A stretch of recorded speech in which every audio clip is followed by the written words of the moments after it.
Simulan natin ang ating pagdiriwang sa ngalan ng Ama at ng Anak at ng Espiritu Santo. Amen. Ang pagpapala ng ating Panginoong Hesukristo, ang pag-ibig ng Diyos Ama at ang pakikipagkaisa ng Espiritu Santo naway sumainyong lahat. At sumaiyo rin. Minamahal kong mga kapatid, masasaksihan natin sa Ebanghelyo ang katapatan ng alipin na naghandat na natiling gising sa paghihintay sa kanyang Panginoon. Tulad nila, maging masigasig din tayo sa pagsasaloob ng paghahari ng Diyos. Ngayon ipinagdiriwang natin ang linggo ni San Juan Maria ng Vianney, patron ng mga pari.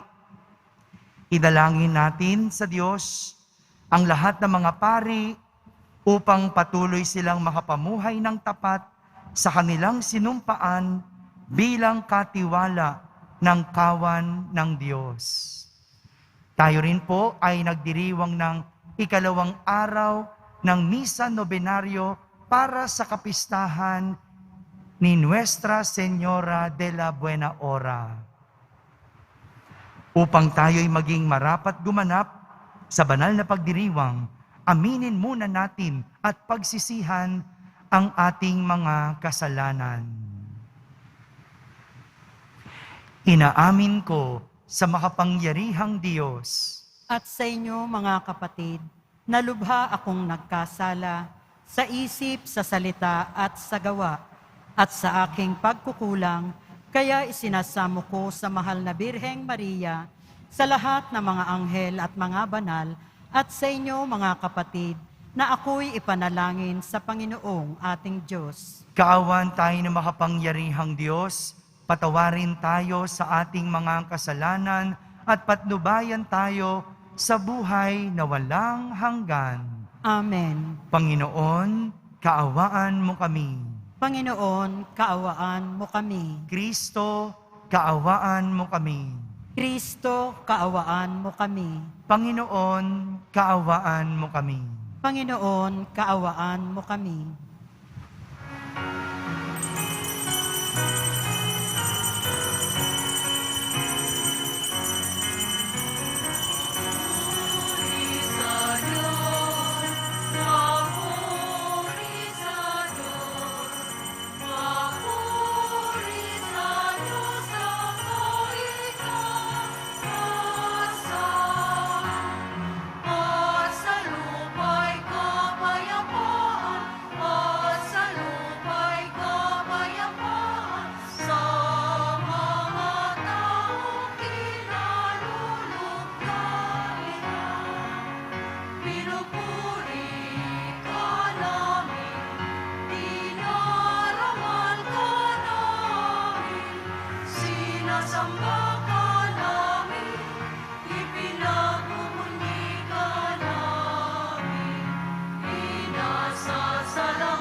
Manalangin tayo. Ama naming makapangyarihan, lakas loob ka naming tinatawagan, sa ngalan mo, Ama naming banal. Sa kalooban namin ay panahanin mong lubos ang iyong espiritong sa ami kumukupkop upang sa lupaing ipinangako kami makapasok sa pamamagitan ni Jesucristo kasama ng Espiritu Santo magpasawalang hanggan. Amen. Magsiupo ang lahat.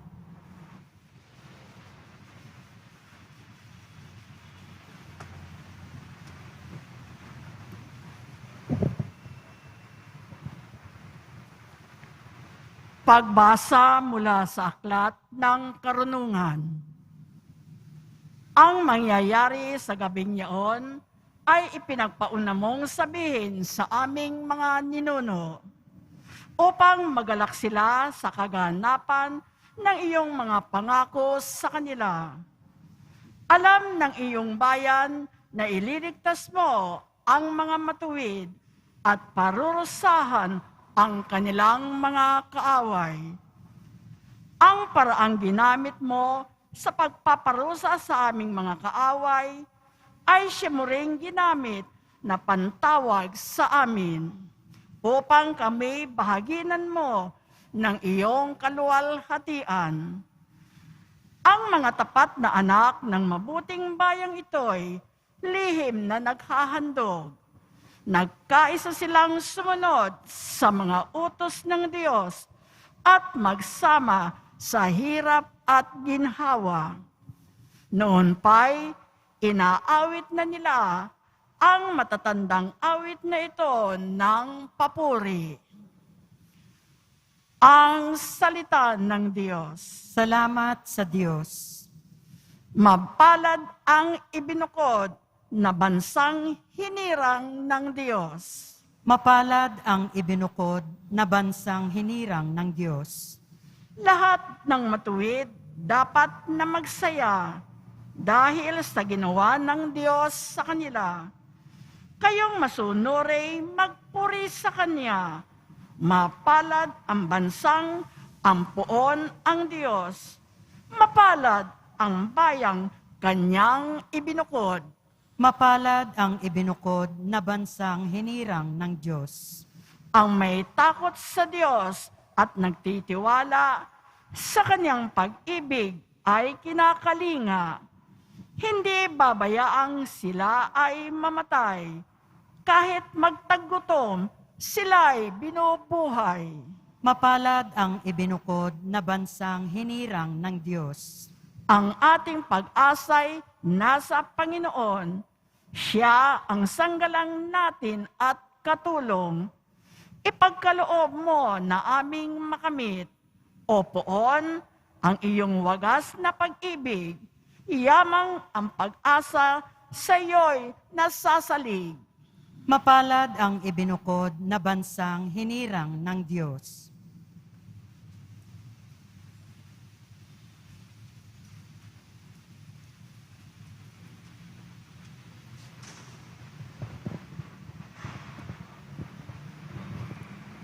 Pagbasa mula sa sulat sa mga Hebreo.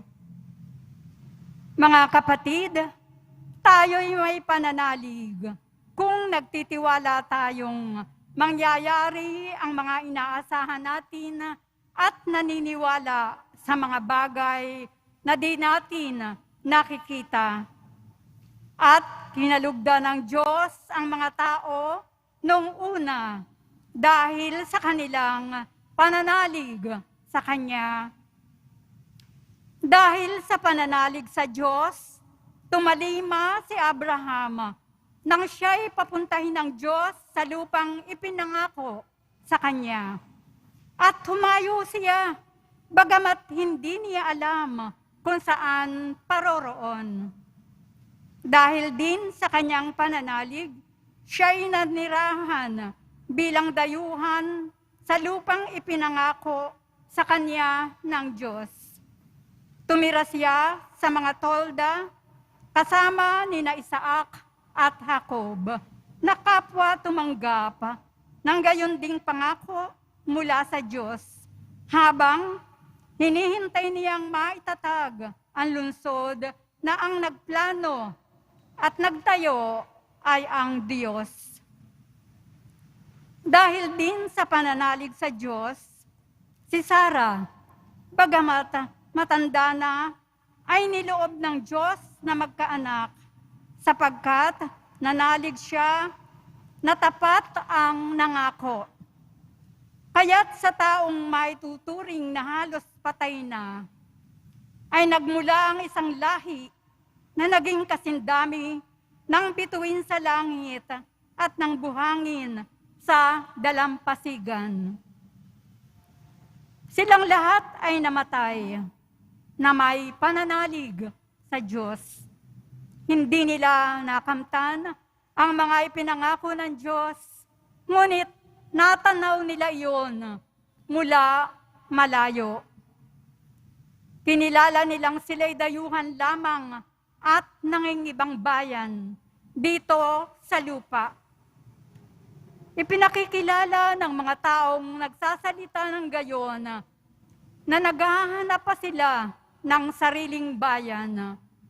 Kung ang naaalala nila ay ang lupaing pinanggalingan nila, may pagkakataon pang makabalik sila roon.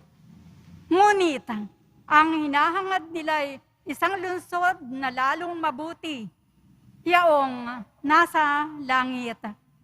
Kaya't hindi kinahiya ng Diyos na siya'y maging Diyos nila sapagkat ipinaghanda niya sila ng isang lungsod.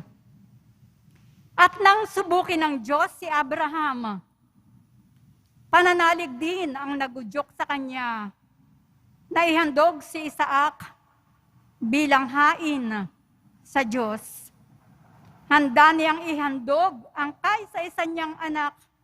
Gayong ipinangako sa kanya ng Diyos na kay Isaac magmumula ang magiging lahi niya. Naniniwala siyang muling mabubuhay ng Diyos si Isaac. At sa patalinghagang pangungusap, nabalik nga sa kanya si Isaac mula sa mga patay.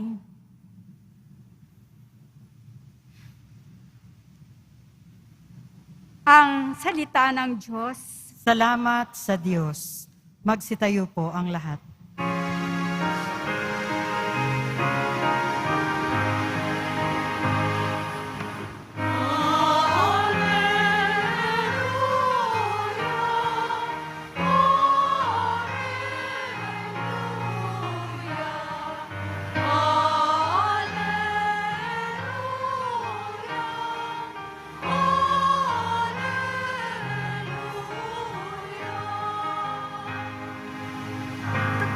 Tayo ay laging magtanod,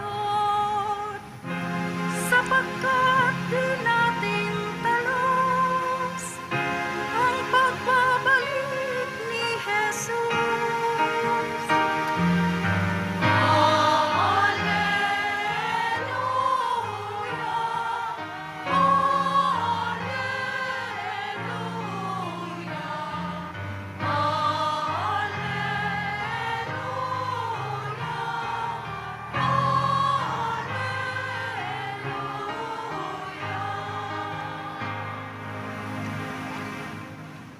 Sumainyo ang Panginoon. At sumaiyo rin. Ang mabuting balita ng Panginoon ayon kay San Lucas. Papuri sa iyo, Panginoon.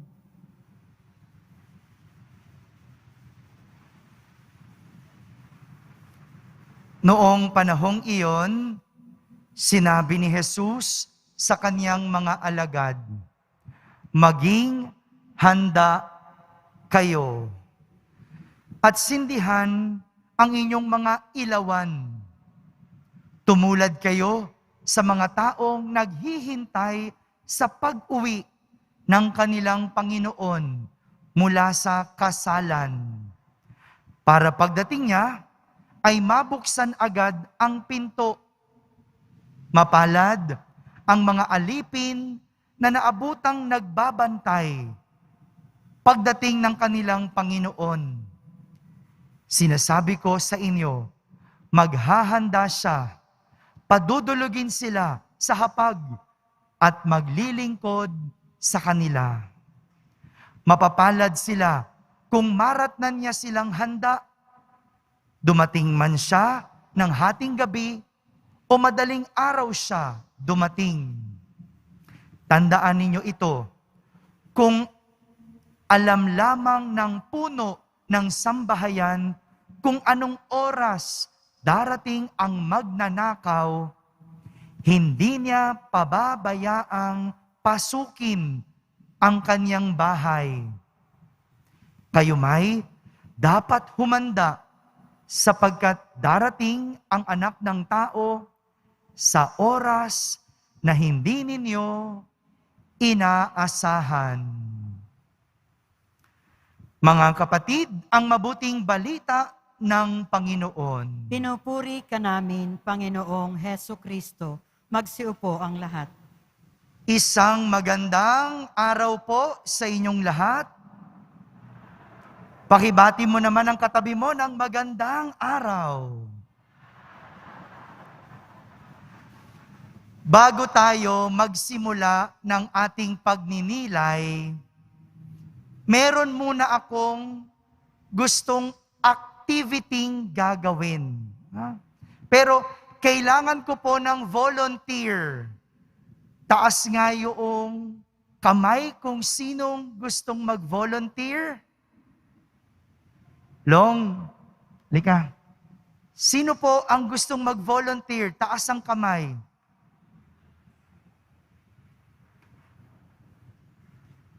Nay, lika, lapit ka rito. Dito ka sa taas. Lika. Palakpakan naman natin. Palakpakan mo natin si ate. Lika.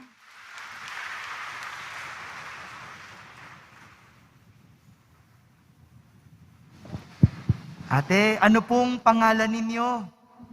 Michelle po. Michelle. Opo. Thank you po for volunteering, no? Ate Michelle, pwede niyo pong pakinggan yung sasabihin ko? At kayo Opo. rin, sumali sa activity ito. Ha? Nais kong imagine ninyo. Ate Michelle, imaginein mo. Ha? Kayo, walang pipikit ha. Mag-imagine lang. Imagine ninyo, mayroon kayong ATM card. Alam niyo po ba yung ATM card? Yeah. Ate Michelle, meron ka bang ATM card? Opo. Meron. Kayo ba meron? Kung wala, imagine niyo na lang, no? Imagine lang naman no? At yung ATM card ninyo, imagine niyo may nakadepositong 86,400 pesos. Magkano nga yung nakadeposito? I don't know. Yes. Kada araw. Ha? Okay na ba sa inyo yon? Ha? O maliit? Ha? 86,400. Kada araw.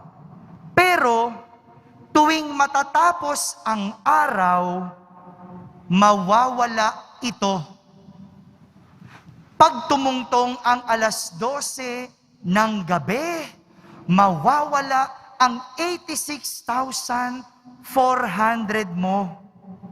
Walang matitira kahit piso. Kaya lahat ng hindi mo magagamit ng buong araw na iyon, pagtungtong ng 12 midnight, mawawala. Ang tanong ko po, Ate Michelle, ano ang gagawin mo sa 86,400 pesos? Ano daw sinabi? Anong gagawin mo sa 86,400 pesos? Tutulong po siguro sa mga nangailangan ng tulong. Tutulong sa mahirap. Ano pa? Ano ba yun? Tulungan po yung homeless. Ha? Yung mga homeless po. Yung Oo, mga tutulong walang sa bahay. homeless. O ano pa?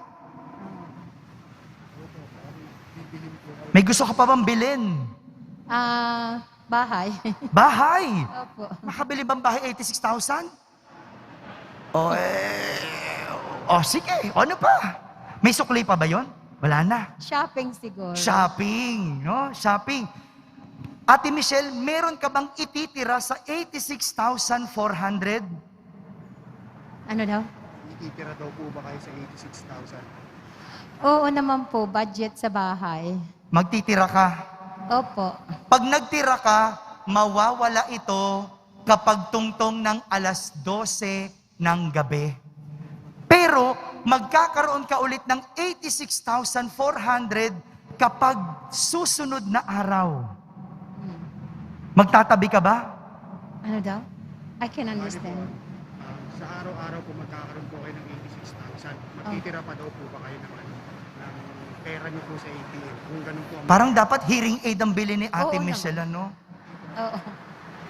I'm sorry. Okay lang. Yeah. Oo naman po, magtitira po. Thank you very much. Hindi uubusin para may budget. Thank you very much, Ate Michelle. Sa itong rosary, galing kami ng Holy Land. Ito'y binasbasan kung saan namatay si Jesus. Sa iyo po ito. Kayo, anong gagawin ninyo sa 86,400 pesos? Alam niyo po, lahat tayo mayroong ATM card. At ang pangalan ng ating ATM card ay oras. Sa Ingles, time. Araw-araw, mayroon tayong 86,400 na segundo. Tuwing gabi, nawawala ito. Kaya anumang hindi mo ginamit na oras, mawawala. Pero, hindi tulad ng totoong ATM card at hindi tulad ng totoong pera. Ang oras, hindi natin nahihiram. Yung pera, pwede kang manghiram kapag ikaw ay naubusan o kinapos. Pero ang oras, kapag ikaw ay nawalan o naubusan, hindi ka pwedeng mangutang. Hindi ka din pwedeng magdagdag o magdeposito ng oras. Dahil ang oras, hindi tulad ng pera na pwede mong kitain at dagdagan. Hindi pwedeng wala ka ng oras, hihiram ka ng oras dun sa mga maraming oras. Hindi pwede. Hindi pwedeng kapos ang oras mo, mangungutang ka dun sa mga tamad. Kasi mga tamad, ang daming oras, di ba? Hindi pwedeng ganun. Kaya, dapat ang oras gagamitin sa mabuti at maayos. Kaya ko tinanong yung pera, kasi pag pera, ginagamit natin ito ng maayos. Iniisip muna natin, saan ko ba ito dadalhin? Diba? Pero yung iba nagugulat no? Parang hirap na hirap gumastos, no? Mga kapatid, parang ganito po. Ganito ang nais ipakita sa atin ng ating mga pagbasa sa araw na ito. Kung paano gagamitin ang ating oras o panahon. Sa ating ebanghelyo, sinasabihan ni Jesus ang kanyang mga alagad na maging handa. Sabihin niyo nga po, handa. Hindi po ito yung binabalot ninyo, ha? Hindi ito yun. Ha? Sa Ingles ng handa, to be ready o to be prepared. Ha? Hindi ito yung sinasaron, yung handa. Iba, maging handa, to be ready. Dahil ang babala ni Jesus, darating ang anak ng tao sa oras na hindi ninyo inaasahan. Kaya nga, inihalin tulad ni Jesus ang ating paghahandang gagawin sa isang aliping nag-iintay ng pag-uwi ng kanilang Panginoon mula sa kasalan. Para pagdating ng kanilang amo, mabubuksan agad nila ang pinto. Ganyan daw dapat ang paghahanda. Hindi mo man alam anong oras darating, handa ka dapat lagi. Araw-araw, binibigyan tayo ng pagkakataon ng Diyos na maghanda. Tuwing binubukas natin ang ating mga mata sa umaga, nagsisimula ang oras ng paghahanda. Sa pagbangon natin, lahat ng ating gagawin ay magpapakinta ng paghahanda natin. Sa paghahanda, sa araw ng katapusan o araw ng pagdating.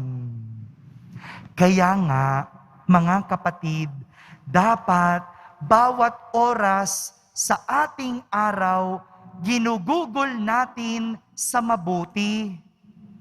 Dahil anumang magawa nating mabuti, lahat maiipon sa pagdating ng Panginoon. At ang hindi maghahanda at ang mga walang ginawa, sa huli, maiiwang kawawa. Ang hindi maghanda, sa huli, maiiwang kawawa. Ganito po yung nagawa ng mag-asawang Abraham at Sarah sa ating ikalawang pagbasa. Sila ay naghanda.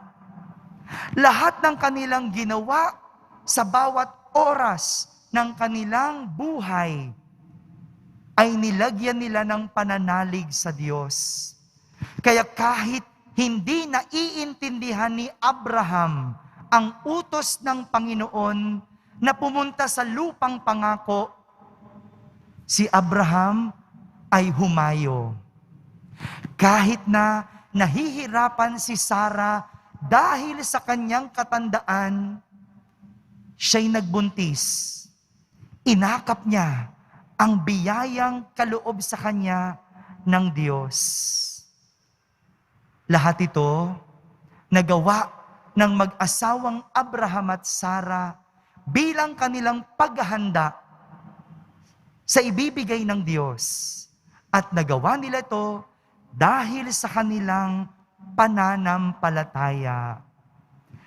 Kapag hindi mo alam ang nangyayari, kapag ikaw ay nasasaktan, kapag ikaw ay nahihirapan, kapag ikaw ay dumadaan sa problema, ang dali na lang mapariwara.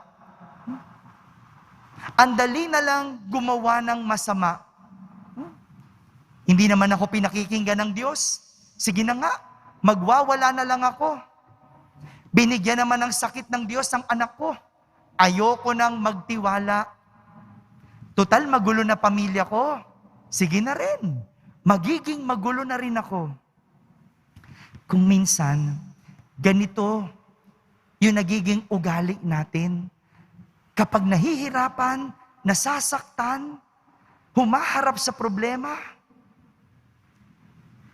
nawawala yung ating paghahanda. Mga kapatid,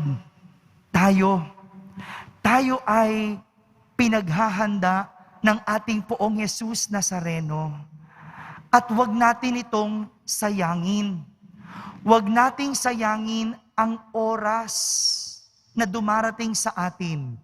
Huwag nating sayangin ang oras sa galit. Sayang yung oras. Darating na yung katapusan, galit ka pa rin. Sa halip, magpatawaran.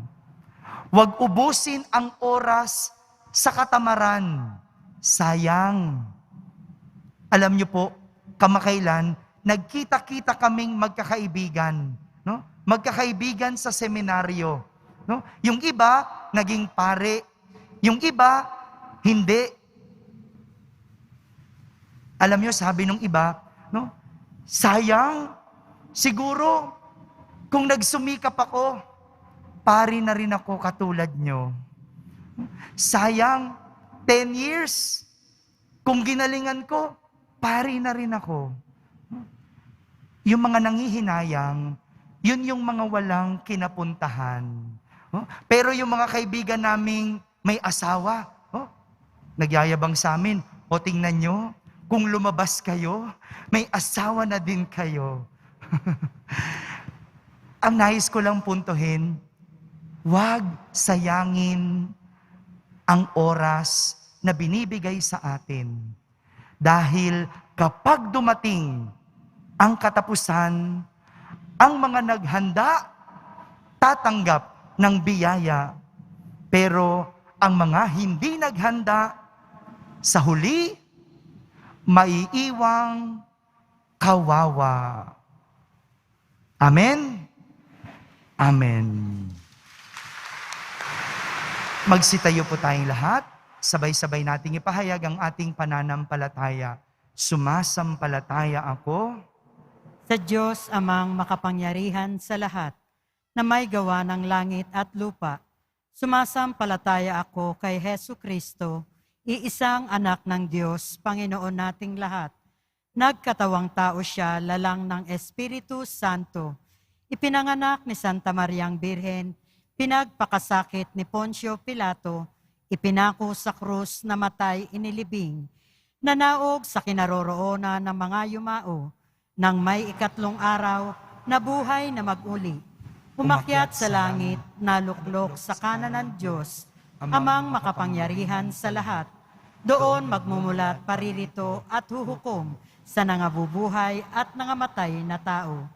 Sumasampalataya naman ako sa Diyos Espiritu Santo, sa banal na simbahang Katolika, sa kasamahan ng mga banal, sa kapatawaran ng mga kasalanan, sa pagkabuhay na muli ng nangamatay na tao, at sa buhay na walang hanggan. Amen. Pukawin mo ang aming mga puso, Ama, nang kami maging laging handa sa aming pagiging masigasig para sa mas ikararangal mo at ng kapayapaan ng sangnilikha. Buong puso kaming dumadalangin at aming sasambitin. Ama, gawin mo kaming mga handang lingkod ng iyong kaharian. Ama, gawin mo kaming mga handang lingkod ng iyong kaharian. Para sa simbahan, gawaran mo si Papa Francisco, ang mga obispo, pari, diakono at kaming mga laiko, ng pusong laging handang makinig sa mga pamayanang aming pinaglilingkuran at mga taong aming nakakadaupang palad. Manalangin tayo. Ama, gawin mo kaming mga handang lingkod ng iyong kaharian. Para sa lahat ng mga lingkod bayan, gawaran mo sila ng pusong laging pinipili sa lahat ng pagkakataon, ang kapakanan pangkalahatan, maghari nawa ang katotohanan sa kanilang puso at isipan. Manalangin tayo. Ama, gawin mo kaming mga handang lingkod ng iyong kaharian. Para sa mga nakararanas sa matitinding paghihirap, gawaran mo sila ng pusong bukas at sensitibo sa paggalaw ng iyong espiritu. Pukawin mo ang puso ng mga taong nakakasalamuha nila tungo sa pagbibigay ng tulong na lubos nilang kailangan. Manalangin tayo. Ama, gawin mo kaming mga handang lingkod ng iyong kaharian. Para sa mga hal naming namayapa, yakapin mo silang pabalik sa walang hanggang pagtatalamitan ng iyong puso. Manalangin tayo. Ama, gawin mo kaming mga handang lingkod ng iyong kaharian. Sa ilang sandali ng katahimikan, Itaas natin sa Diyos ang ating personal na kahilingan, gayon din ang mga taong lubos na nangangailangan ng ating panalangin. Manalangin tayo. Ama, gawin mo kaming mga handang lingkod ng iyong kaharian. Ama naming mapagmahal, isinugo mo ang iyong bugtong na anak upang kami lubusang makasalo sa iyong lalong makipaniig at magligtas. Tulutan mong maging mas sensitibo ang iyong espiritu sa aming puso nang kami maging laging handa sa pagtugon sa misyon ng pagtatatag ng iyong paghahari sa pamamagitan ni Kristo na aming Panginoon. Amen. Magsiupo ang lahat.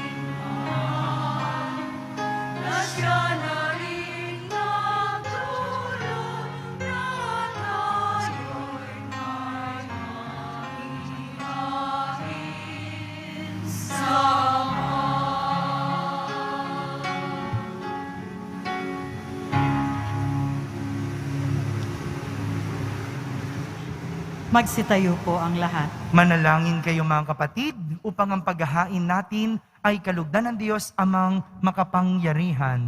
Tanggapin nawa ng Panginoon itong paghahain sa iyong mga kamay, sa kapurihan niya at karangalan, sa ating kapakinabangan at sa buong sambayanan niyang banal. Ama naming lumikha, kalugdan mo ang mga alay ng iyong sambayanan, ang ipinagmamagandang loob mong ibigay sa amin upang maihain ay siya nawang gumanap ng iyong ginagawa upang kami tubusin. Sa pamamagitan ni Jesucristo, kasama ng Espiritu Santo, magpasawalang hanggan. Amen. Sumainyo ang Panginoon. At sumaiyo rin. Itaas sa Diyos ang inyong puso at diwa. Itinaas na namin sa Panginoon. Pasalamatan natin ang Panginoong ating Diyos. Marapat na siya ay pasalamatan. Ama naming makapangyarihan, tunay ngang marapat na ikaw ay aming pasalamatan sa iyong kagandahang loob. Kami ay iyong ibinukod upang iyong maitampok sa kadakilaan mong lubos. Kahit na ikaw ay aming tinalikdan dahil sa aming pagkasalawahan, gumawa ka pa rin ng magandang paraang may manguna sa amin para ikaw ay balikan. Kaya't ang iyong minamahal na anak ay naging isa sa mga taong hamak upang may kapwa kaming makapagligtas sa aming pagkapahamak at pagkaligaw ng landas. Kaya kaysa ng mga anghel na nagsisiawit ng papuri sa iyo nang walang humpay sa kalangitan, kami nagbubunyi sa iyong kadakilaan.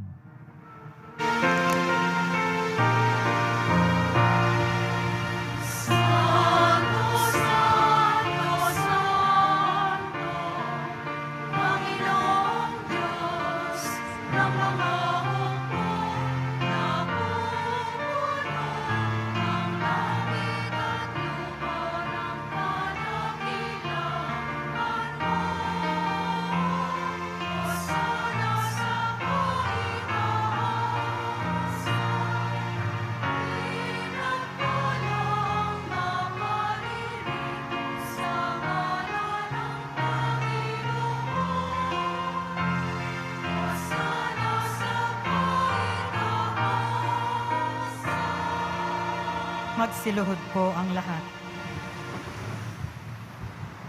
Ama naming banal, ikaw ang bukal ng tanang kabanalan. Kaya't sa pamagitan ng iyong Espiritu ay gawin mong banal ang mga kaloob na ito upang para sa amin ay maging katawan at dugo ng aming Panginoong Hesukristo. Bago niya pinagtiisang kusang loob na maging handog, hinawakan niyang tinapay, pinasalamatan kanya, pinaghati-hati niya iyon, iniyabot sa kanyang mga lagad at sinabi, Tanggapin ninyong lahat ito at kanin. Ito ang aking katawan na inihahandog para sa inyo.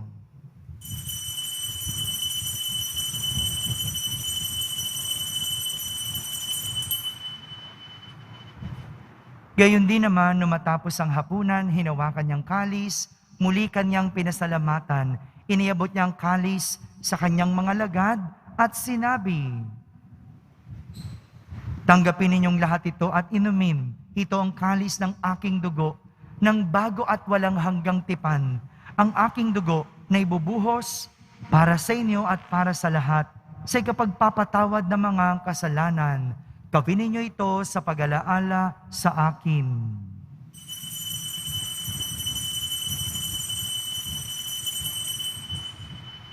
Magsitayo po ang lahat.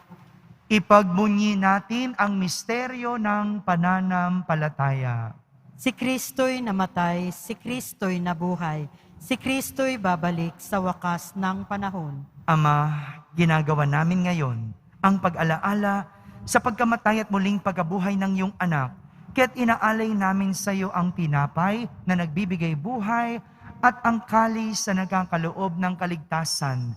Kami nagpapasalamat dahil kami iyong minarapat na tumayo sa harap mo para maglingkod sa iyo. Isinasamo namin kaming magsasalo-salo sa katawan at dugo ni Kristo ay mabuklod sa pagkakaisa sa pamamagitan ng Espiritu Santo. Ama, lingapin mo ang iyong simbahang laganap sa buong daigdig. Puspusin mo kami sa pag-ibig kaysa ni Francisco na aming Papa, ni Jose na aming Obispo at ng Tanang Kaparian. Alalahanin mo rin ang mga kapatid naming nahimlay na may pag-asang sila'y muling mabubuhay. Gayon din ang lahat ng mga pumanaw. Kaawan mo sila at patuloyin sa iyong kaliwanagan. Kaawan mo at pagindapating kaming lahat na makasalo sa iyong buhay na walang wakas. Kaisa na mahal na Birheng Maria na ina ng Diyos, ng kabiyak ng puso niyang si San Jose, kaisa ng mga apostol at ng lahat ng mga banal na namuhay dito sa daigdig ng kalugod-lugod sa iyo.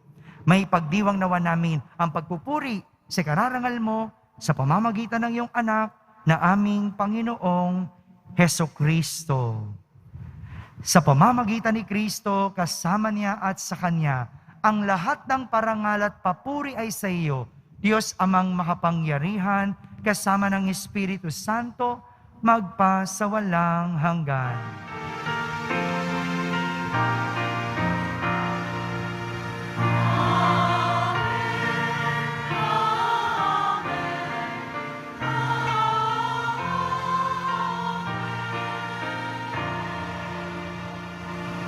Sa tagubilin ng mga nakahagaling na utos at turo ni Jesus na Panginoon natin at Diyos, ipahayag natin ng lakas loob. Ama namin, sumasalangit ka, Sambahin ang ngalan mo, mapasa amin ang kaharian mo, sundin ang loob mo dito sa lupa para nang sa langit. Bigyan mo kami ngayon ng aming kakanin sa araw-araw at patawarin mo kami sa aming mga sala para nang pagpapatawad namin sa nagkakasala sa amin at huwag mo kaming ipahintulot sa tukso at iadya mo kami sa lahat ng masama. hinihiling namin kami iadya sa lahat ng masama, pagkalooban ng kapayapaan araw-araw, iligtas sa kasalanan at ilayo sa lahat ng kapahamakan, samantalang aming pinananabikan ang dakilang araw ng pagpapahayag ng tagapagligtas naming si Hesukristo. Sapagkat iyo ang kaharian at ang kapangyarihan at ang kapurihan magpakailanman. Amen. Panginoong Hesukristo, sinabi mo sa iyong mga apostol, kapayapaan ang iniiwan ko sa inyo, ang aking kapayapaan ang ibinibigay ko sa inyo. Tunghayan mo ang aming pananampalataya at huwag ang aming pagkakasala. Pagkalooban mo kami ng kapayapaan at pagkakaisa ayon sa iyong kalooban, kasama ng Espiritu Santo, magpa sa walang hanggan. Amen. Ang kapayapaan ng Panginoon ay laging sumainyo. At sumaiyo rin. Magbigayan kayo ng kapayapaan sa isa't isa. Kapayapaan po para sa lahat. Peace be with you.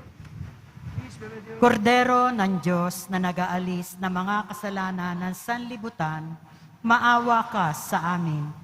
Kordero ng Diyos na nag-aalis ng mga kasalanan ng sanlibutan, maawa ka sa amin. Kordero ng Diyos na nag-aalis ng mga kasalanan ng sanlibutan, ipagkaloob mo sa amin ang kapayapaan.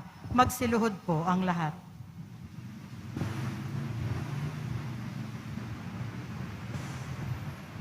Ito ang kordero ng Diyos, itong nag-aalis ng mga kasalanan ng sanlibutan.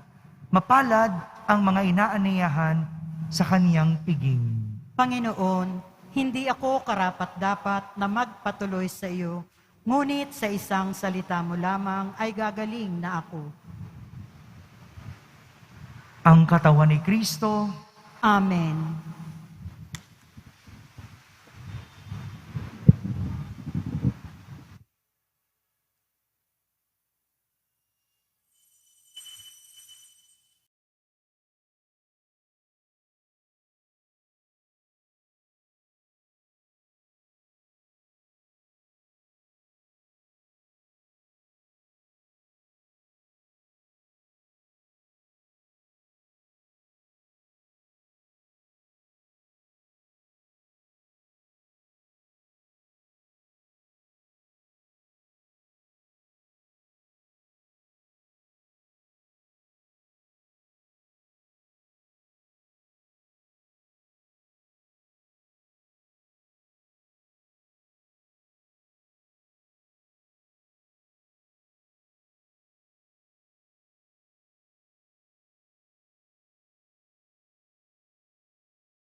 Ama naming mapagmahal, ang pakikinabang namin sa piging na banal ay magdulot nawa sa amin ng kaligtasan at magtanghal sa amin sa luningning ng iyong katapatan sa pamamagitan ni Jesucristo kasama ng Espiritu Santo magpasawalang hanggan. Amen.